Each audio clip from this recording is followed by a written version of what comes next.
Michael had always tried to keep life steady and peaceful for his young son. Ethan, their house sat on a quiet street lined with trimmed lawns and neatly painted fences. The kind of place where people expected everything to look perfect. The neighborhood was run by a strict homeowners association. It's an HOA that cared a little too much about rules and not nearly enough about people. Still, Michael kept to himself, paid his dues, and did his best to follow every guideline. He didn't want trouble. He never did, Ethan, just 8 years old. Was full of life, but lived with a breathing condition that required constant support from a small oxygen machine. It wasn't loud or messy, and it didn't bother anyone, but it was important essential, even. Without it, Ethan's breathing could become tight and strained. Doctors had told Michael more than once that any interruption in the oxygen flow could be dangerous. That warning stayed in Michael's mind every day. Most days were peaceful. In the mornings, Michael helped Ethan get ready for school, making sure the oxygen tank was full and the portable device was working properly. They had a routine, one that made both of them feel safe. Michael had built it carefully, step by step, ever since Ethan was diagnosed. No matter how complicated the world felt, Ethan's safety always came first. One warm afternoon, Michael arrived home from work feeling tired but relieved to see the house quiet. He parked the car and walked toward the front door, noticing a small yellow notice taped firmly to the wall near the doorbell. He paused with a sigh. Another notice from the HOA. It felt like they never ran out of complaints. He pulled the paper off and read it. Property violation. Immediate action required. Pointed out that a small strip of grass near the sidewalk was slightly overgrown. It wasn't even knee-high, just a little uneven, something easily fixed over the weekend. But the HOA demanded immediate correction, along with a fine for failure to maintain neighborhood standards. Michael shook his head and folded the notice. Fines for tiny things had become common. A crooked garden light. A flower bed that didn't have the approved trim. Even the color of the mailbox once became a problem. It was exhausting, but he kept paying the fines, hoping they would leave him alone. He wasn't the type to argue. When he stepped inside the house, he noticed something that made him stop. It was too quiet. The usual soft hum of Ethan's oxygen machine wasn't there. A chill ran through him. Ethan. He called, no answer. Michael rushed down the hallway, his heart thudding. He reached Ethan's bedroom and pushed open the door. Finding his son sitting on the bed with his hands on his chest, breathing hard, the oxygen machine beside him sat silent, its display completely dark. "Dad," Ethan whispered, his voice thin. "I can't breathe right." Michael's hand shook as he knelt beside him. "I'm here. I'm here, buddy. It's okay. Just breathe slowly. I've got you." He checked the machine. No power. It wasn't broken. The electricity supply was off. "What happened?" Michael muttered, looking around the room as if the answer might be hiding somewhere. Ethan coughed, small and weak. The lights went out. Everything turned off. Michael didn't waste another second. He grabbed the backup oxygen tank they kept for emergencies, twisted the valve open, and placed the mask gently over Ethan's face. The relief was almost immediate. Ethan's breath steadied a little, though his chest still lifted unevenly.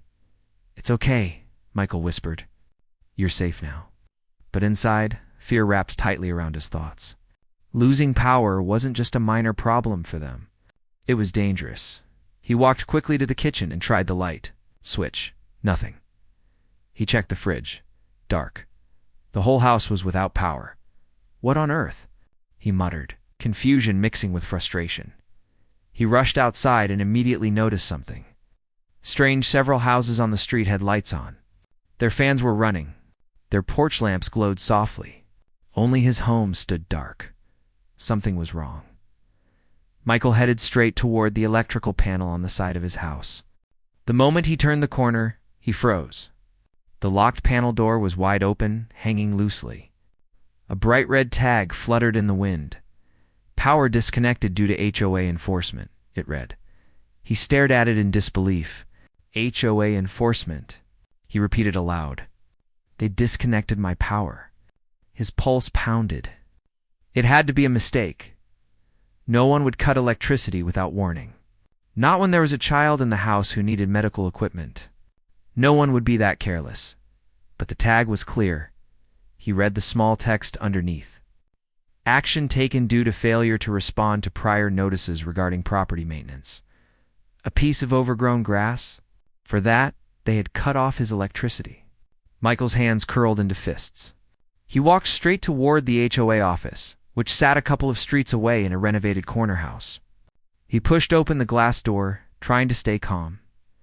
Behind the desk sat a woman typing away on her laptop. She barely looked up. "I need help," Michael said, trying to keep his voice steady. "My power was shut off. My son needs an oxygen machine. He could have gotten seriously hurt." She adjusted her glasses lazily. "What's your address?" he told her. "Oh yes," she said with a tone that felt far too casual. "Your property had an unresolved violation. The board authorized the disconnection this morning." Michael stared at her. "You can't just cut off power to someone's home.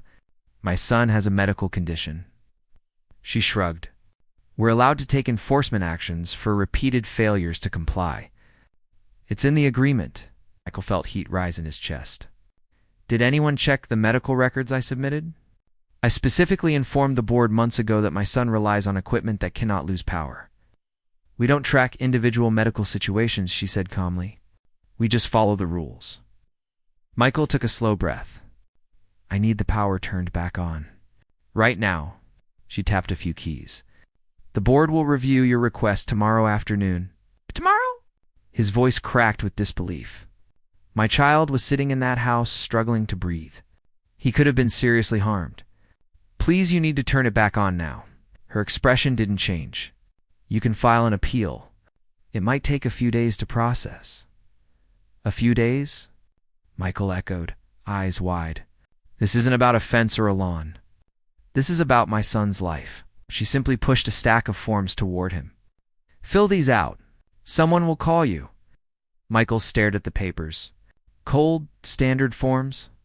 No urgency. No understanding. No care. At that moment, he finally understood something he had tried to ignore for years. This HOA didn't see people. It only saw rules. It didn't matter that he had explained Ethan's condition multiple times. It didn't matter that he paid fees on time. It didn't matter that he was a quiet neighbor who never caused problems. They had cut off power to a home with a sick child over a small patch of grass. Michael walked out of the office slowly, his mind racing. When he reached his car, he leaned against the door and closed his eyes, trying to steady himself. That day changed something inside him. Something deep. He had always tolerated the HOA's unreasonable demands.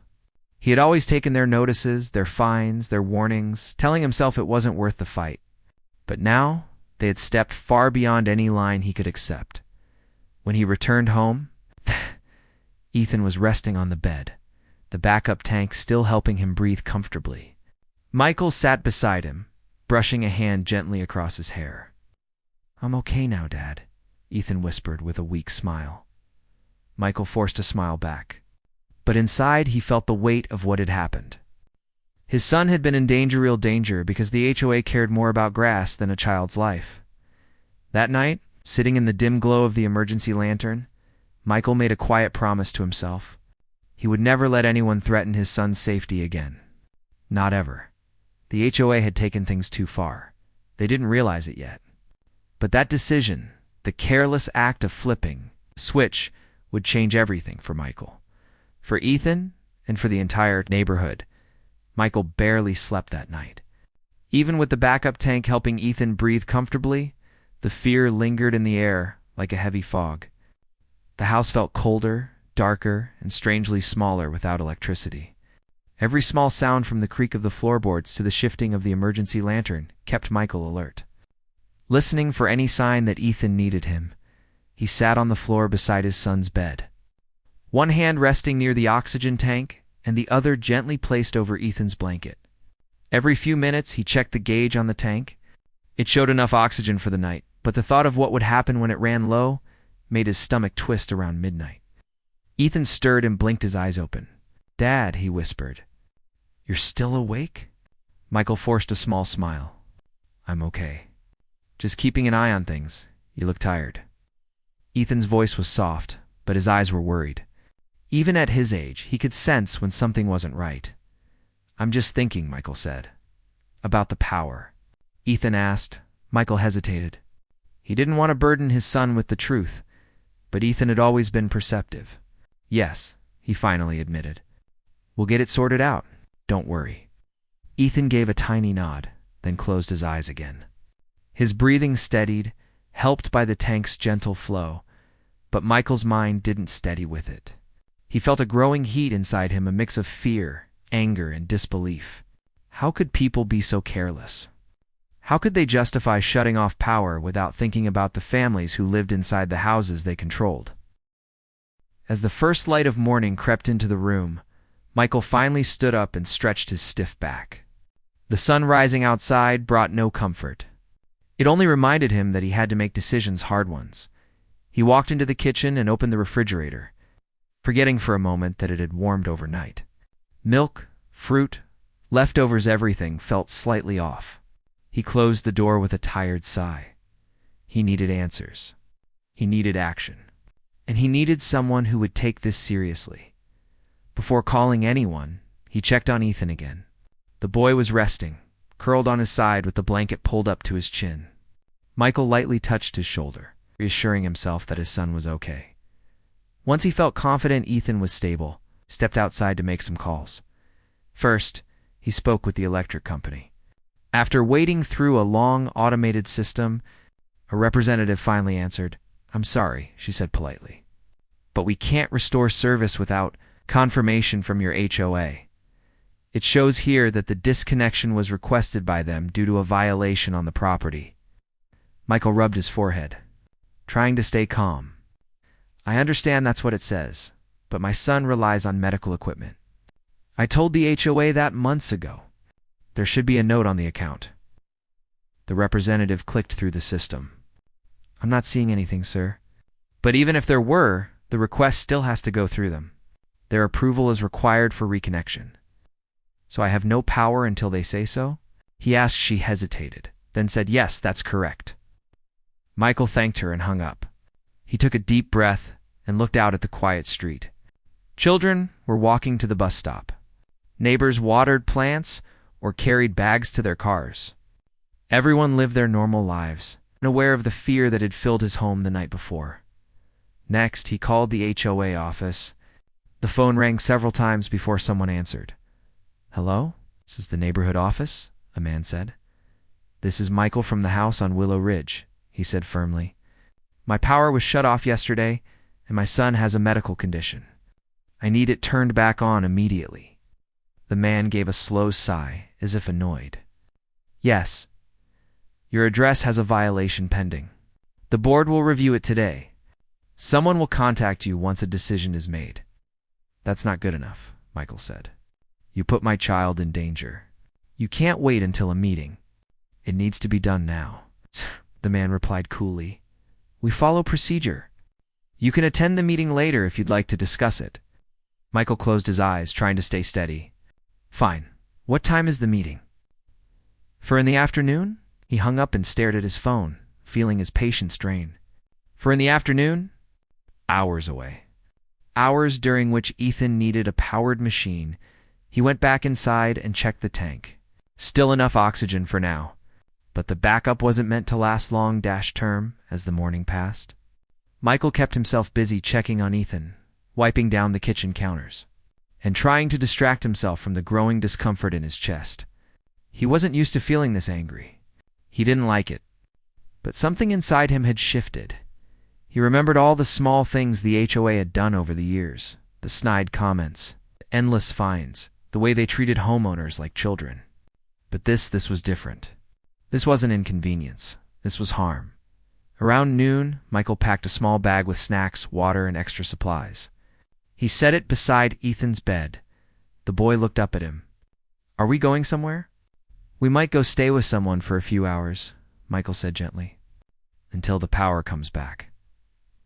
Are you mad about what happened? Ethan asked. Michael sat down beside him. I'm upset.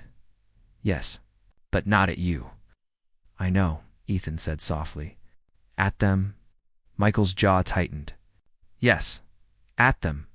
Ethan reached out and squeezed Michael's hand. Simple gesture that somehow calmed the storm inside him.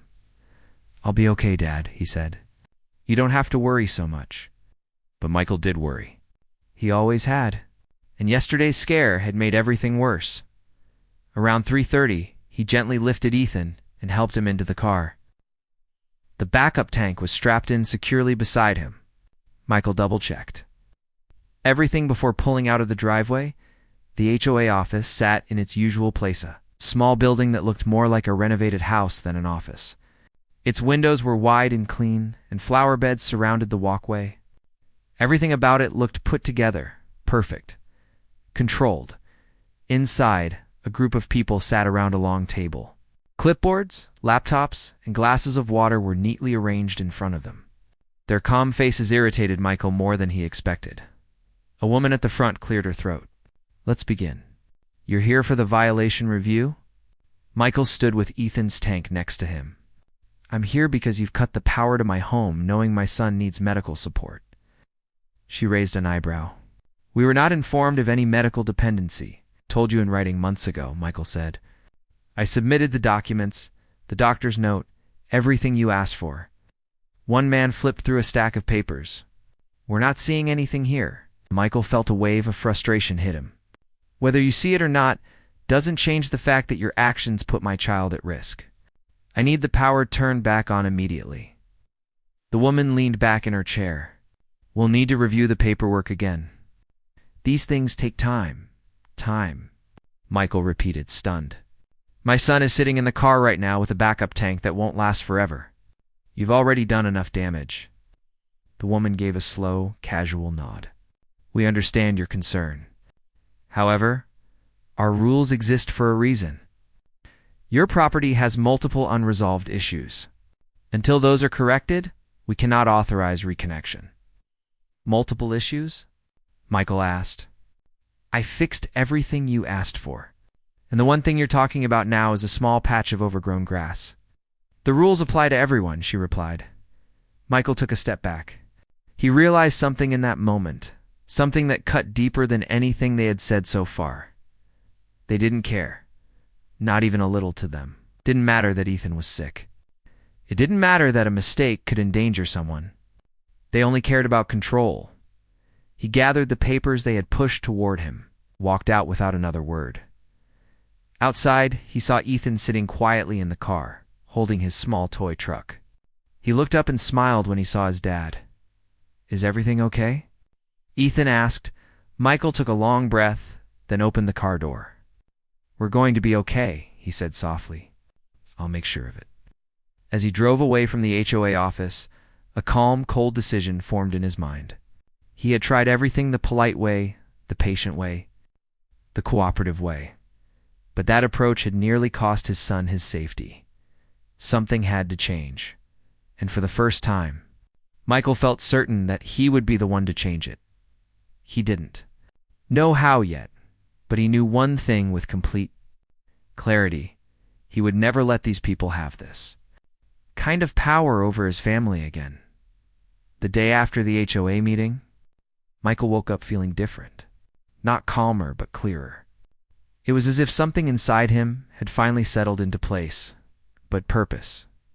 The fear he felt 2 nights before when Ethan struggled to breathe was still fresh in his mind. But now that fear had transformed into something focused, determined. The electricity had finally been restored late the previous evening after hours of waiting and making repeated calls.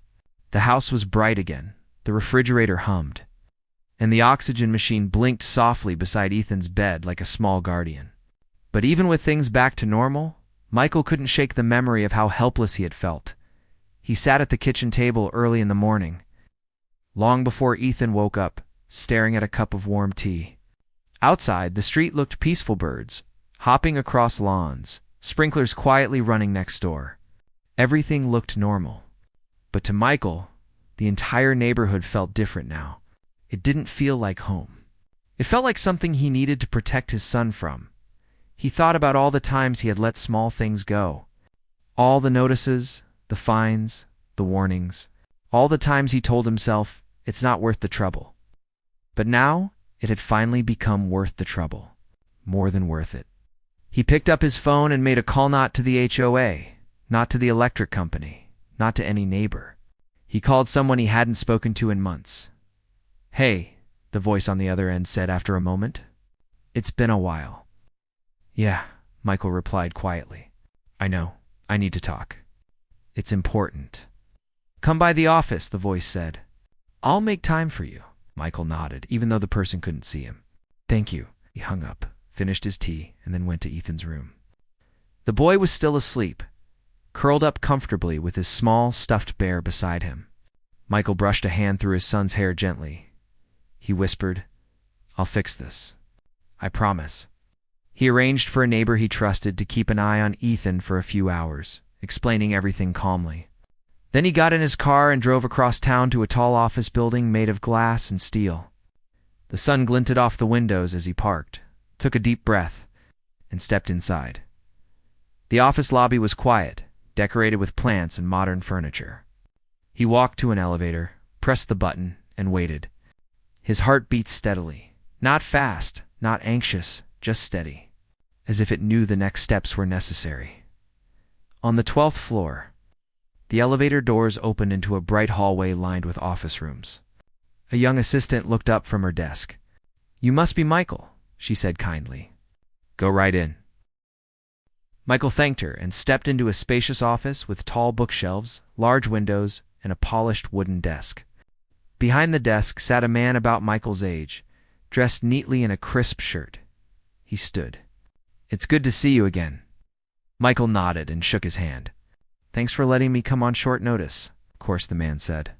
"You said it was important. What's going on?" Michael sat down and took a moment to gather his thoughts. "I need your help," he said slowly. "Something happened with my HOA, something serious."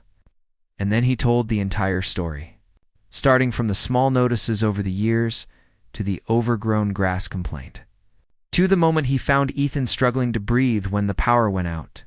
He kept his voice steady, but the anger was there beneath the words. The man listened carefully, his expression tightening with concern as Michael spoke. "They shut off power to your home?" he asked when Michael finished. "Yes," Michael said. "And they knew, at least, they should have known that Ethan relies on medical equipment." The man shook his head slowly. "That's reckless, and probably illegal." Michael leaned forward. "I don't just want to file a complaint. I don't want a small fix or a temporary apology. I want something that will make sure this never happens again. Not to me, not to Ethan, not to anyone else in that neighborhood." The man considered him quietly for a long moment. "What exactly are you asking for?" Michael looked out the window where the city stretched far into the distance. He let out a slow breath. "You remember the investment group we started years ago? The one we built, but I stepped back from when Ethan got sick." "Of course," the man said. "You're still listed as a silent partner. Your shares are untouched." Michael nodded. "I want to use those resources. I want to buy property. Not just any property, the ones in my neighborhood. As many as I can." The man raised an eyebrow. "You want to buy homes in your subdivision?" "Yes," Michael said calmly. "A lot of the neighbors are fed up with the HOA. I've heard them complain for years. If I offer them fair prices, I think many will sell." "And why do you want to own those homes?" the man asked, though he already had a guess. Michael's voice lowered.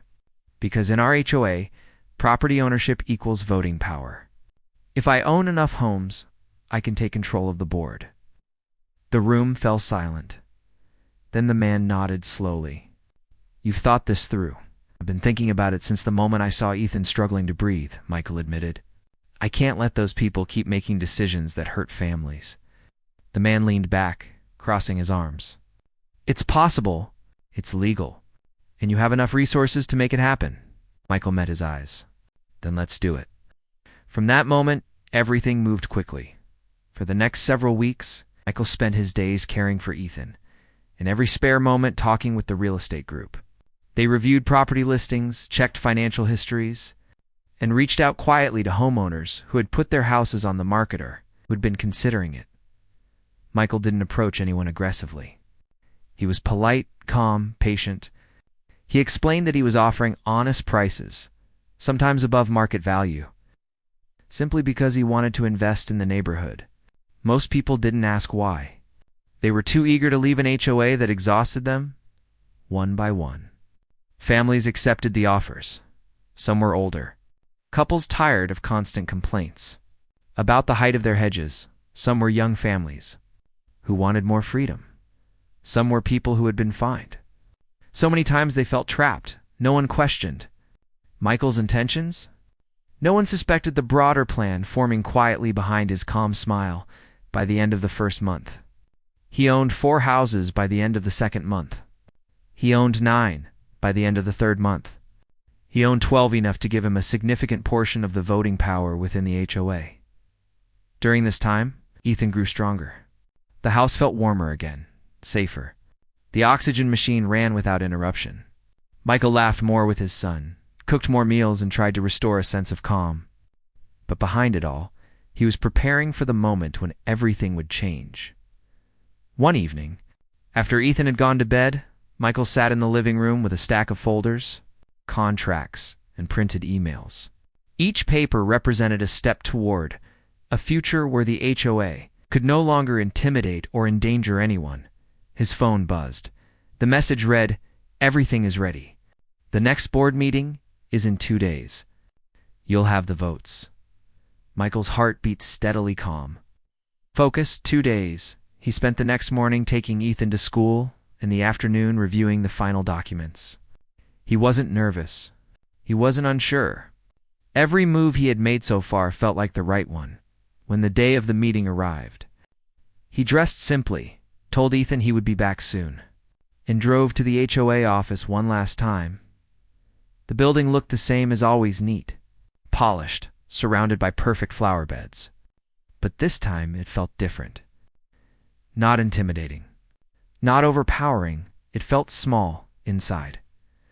The board members sat in their usual seats. Clipboards, laptops, calm faces. "Good afternoon," the woman at the front said, her tone polite but distant. "Are you here regarding a violation?" Michael shook his head. "No, I'm here to discuss something else." The board members exchanged confused glances. Michael reached into his bag and placed a thick stack of papers on the table. "These are the property deeds," he said softly.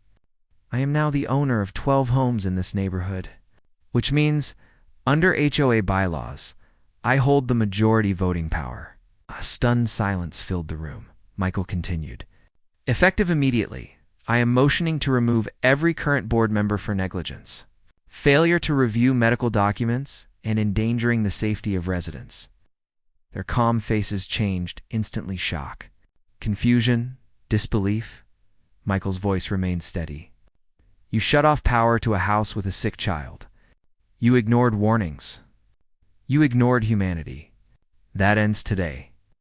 The room erupted in whispered arguments and scrambling papers, but Michael stood firm. He wasn't fighting. He wasn't yelling. He didn't need to. The votes were already on his side. His ownership guaranteed it slowly, one by one. The board members realized the truth. They had lost. They no longer held the power they had used so carelessly. Michael walked out of the office to the sound of their voices fading behind him. As he stepped outside, the sun warmed his face. The air felt lighter, cleaner. For the first time since the night Ethan struggled to breathe, Michael felt something close to peace. He knew there was still more to do, more steps to take, more changes to make. But one thing was certain. The HOA would never have the same power again, and soon. The people who had caused the harm would face the consequences of their choices. Michael was ready for that next chapter. For now. Though he went home to Ethan his reason for everything, when the day of the next community meeting arrived, the weather seemed strangely calm, almost as if the world itself was holding its breath. The sky was soft and gray, the kind of sky that made everything feel a little quieter than usual. The man walked toward the neighborhood hall with a sense of purpose that he hadn't felt in a long time. It wasn't anger carrying him now, just clarity. For weeks, he'd been moving carefully, quietly, buying properties through different channels, making sure nothing pointed back to him. He wasn't doing anything wrong. He wasn't hurting anyone. He was simply using the system that the HOA had used against him and turning it back their way. He had seen them control people through rules, fines, pressure, and fear. Now it was time for the community to see the real truth. As he approached the hall, he noticed a few neighbors waiting outside. Some nodded politely. Some whispered to each other, wondering what the meeting would be about. Several were tired of the HOA's strict ways. They were frustrated by the constant warnings taped to doors, the unnecessary fines, and the tone of authority the board used every time someone asked a simple question. He stepped inside and found the board members already seated behind their long table. They sat tall, trying to show confidence, but he could tell they sensed something different today. Maybe they saw it in the way he carried himself, steady, calm, unbothered. The meeting began like it always did. The board president cleared his throat and tapped the microphone as if he were speaking to a crowd larger than the small room could ever hold. He ran through the usual agenda items, barely looking up, but when it came time for the open discussion, the man raised his hand. The board president hesitated. He knew exactly who was standing before him, and he knew their last interaction had been tense. But he also knew he couldn't deny him the opportunity to speak. "Yes," the president said, forcing a neutral tone. "You may address the board." The man stood. He didn't need to rehearse what he was about to say. His words came from the weeks of worry he had lived through, the frustration of being ignored, and the fear he had felt that day when his son struggled to breathe. He began calmly, explaining what had happened to his home. He talked about the power being cut without warning and the danger it created for his son. He didn't raise his voice. He didn't accuse. He simply told the room what had happened. And the room grew still. Several neighbors shifted uncomfortably. Many didn't even know the HOA had gone that far. They thought fines and warnings were the worst it could get. Hearing that they had endangered a child made their faces change, some with shock, some with anger. The board president tried to defend their decision, insisting they had followed procedure, that their rules allowed them to enforce penalties when violations weren't resolved. But the man didn't argue. He simply said, "You nearly took my child's life over something that could have been settled with a simple conversation." The room fell silent. Then he pulled out a folder. Inside were property records, every home he now owned in the neighborhood. He didn't wave them around or show them off. He simply placed the documents on the table. "I now hold the majority of voting power in this community," he said softly, "and I am calling for a vote to remove the current board." The room erupted, not with yelling, but with shocked murmurs.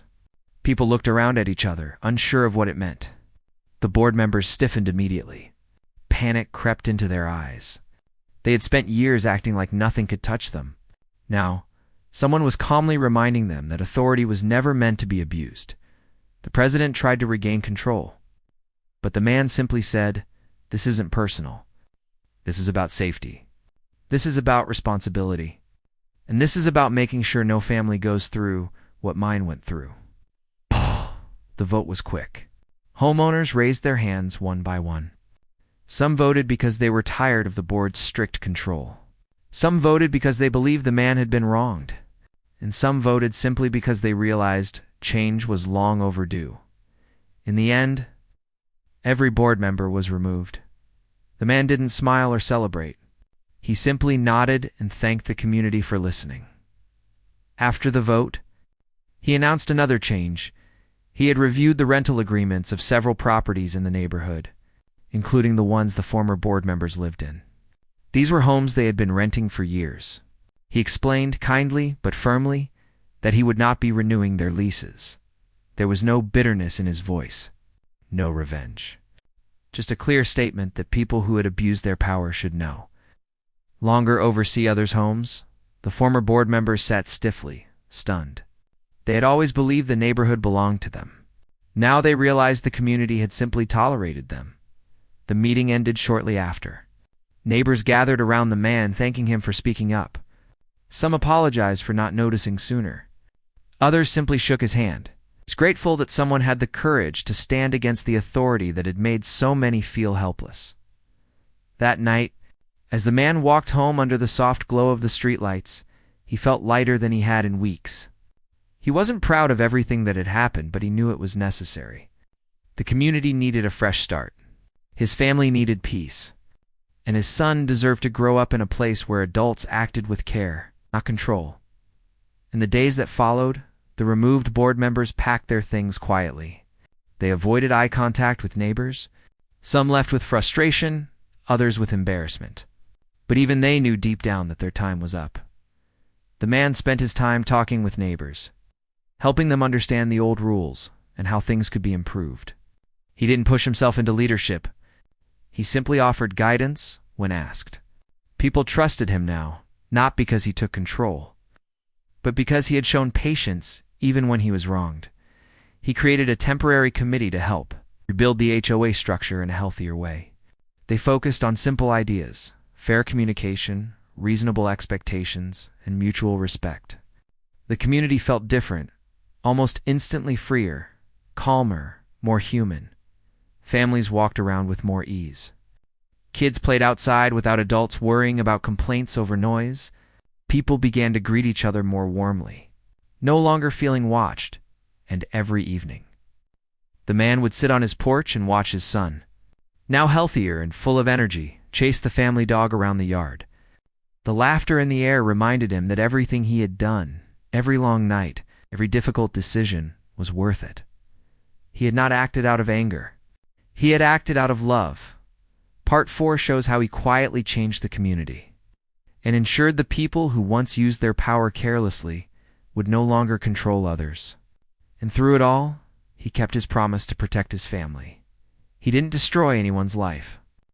He simply gave the neighborhood a chance to breathe again. And as the community slowly transformed, people realized something they should have known all along. Power is not about control.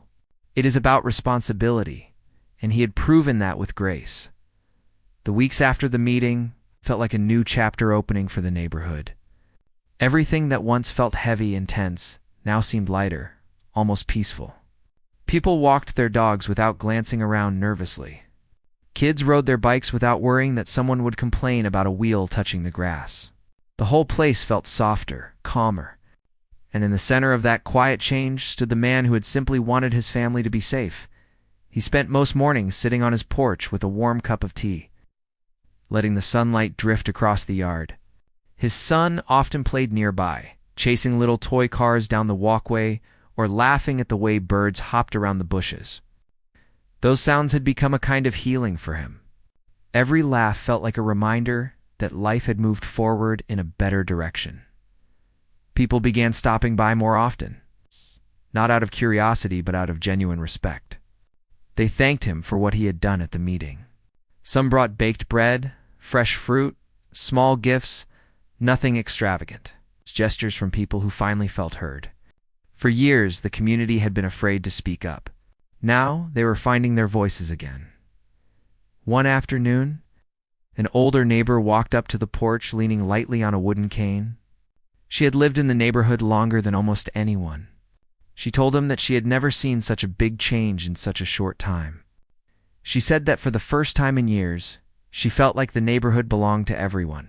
It's not just a few people on a board. Her words warmed him more than she realized. He had never wanted power. He had never wanted attention. He had simply wanted fairness. And now, seeing the neighborhood become a place where kindness mattered again, felt a quiet peace settle inside him. Soon after, the temporary committee began working on the new set of guidelines. They invited people from every corner of the community to share their ideas. They wanted simple rules that made sense, rules that protected families without controlling their daily lives. The man attended the meetings but didn't try to lead them. He listened more than he spoke, offering suggestions only when asked. Parents suggested having clearer communication so no one felt surprised by a note or warning. Older residents asked for help with lawn maintenance instead of fines if they struggled physically. Younger families wanted shared spaces to be kept safe and welcoming. Everyone wanted the same thing, a place that felt like home. Over time, the new guidelines took shape. They were fair, kind, and practical. Nothing harsh, nothing meant to intimidate. The man approved quietly, watching the community grow stronger through cooperation instead of fear. Meanwhile, the houses once occupied by the former board members were cleaned, repainted, and rented out to new families who were grateful for the chance to live in a quiet neighborhood. These new families brought a fresh energy with them, kids running on the sidewalks, people waving to each other as they drove past, friendly conversations near the mailboxes. The man often walked through the neighborhood in the evenings, sometimes with his son holding his hand, other times just taking a slow walk by himself. He liked seeing the small changes, porch lights glowing warmly, gardens being replanted, neighbors talking instead of avoiding each other. One evening, while walking down a familiar path, he noticed a couple standing near the entrance of the community. They looked nervous, holding brochures and speaking quietly. He approached them, offering a gentle smile. They explained that they were thinking of moving in, but wanted to know what the neighborhood was like, without bragging. Without telling his own story, he simply told them the truth. It was a peaceful place where people looked out for each other.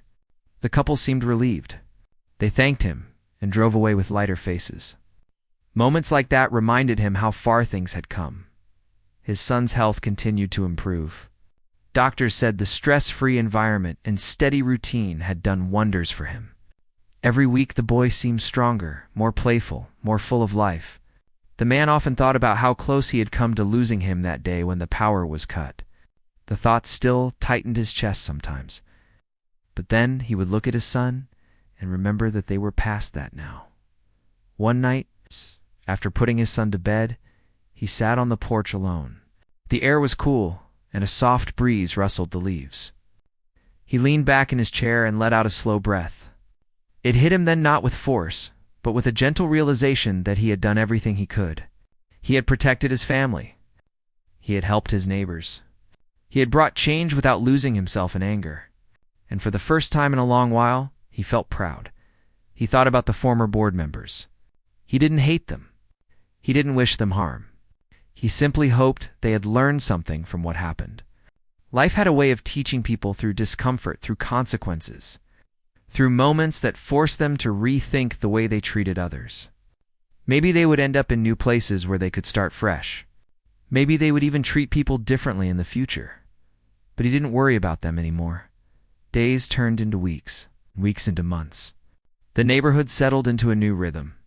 The committee eventually dissolved once the guidelines were finalized, passing the work into the hands of a small volunteer group. They met only when necessary, treated people with patience, and communicated clearly. The man continued to receive small signs of appreciation. A neighbor would wave from across the street. A family would bring him cookies after a holiday.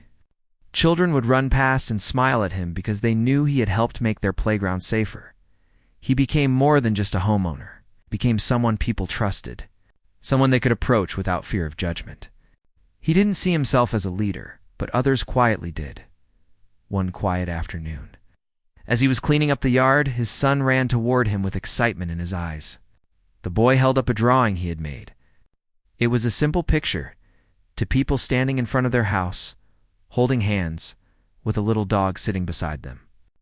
At the top, in uneven handwriting, were the words, "Our safe home." The man's throat tightened as he held the drawing. That small piece of paper said more than any thank you speech ever could. His son wasn't thinking about property lines or rules or meetings. He was simply grateful to feel safe, and that was all the man had ever wanted. Later that evening, as the sun dipped behind the hills and painted the sky in warm shades of orange and pink, the man sat on the porch steps with his son beside him. They watched the light fade and the first stars appear. The boy leaned his head against his father's shoulder. "Are we going to stay here forever?" he asked softly. The man smiled and placed an arm around him. "As long as this feels like home," he said, "and right now I think it does." The boy nodded and closed his eyes for a moment, breathing in the sweet smell of the evening air. As the neighborhood settled into silence, the man looked around at the houses he had helped protect, at the street that had once been a place of tension and now felt full of life, and he felt a quiet sense of fulfillment. He didn't need praise. He didn't need recognition. The laughter of his son and the peace of the community were enough. Life had given him a difficult moment, one that could have broken him. But instead of falling apart, he had stood up, stayed calm, and made choices that kept his family safe without hurting others. And in doing so, he helped build something better, something lasting. He knew the future would not always be easy. Challenges would come again. But now he also knew that people were strongest when they stood together, when they treated each other with care, when they listened instead of controlled, as he lifted his son into his arms and carried him inside for bed. One thought stayed with him, a thought that would guide him for the rest of his life. Home is not just a place where you live. It is a place where you feel protected. And he had made sure his family, every family around them, had finally found that kind of home.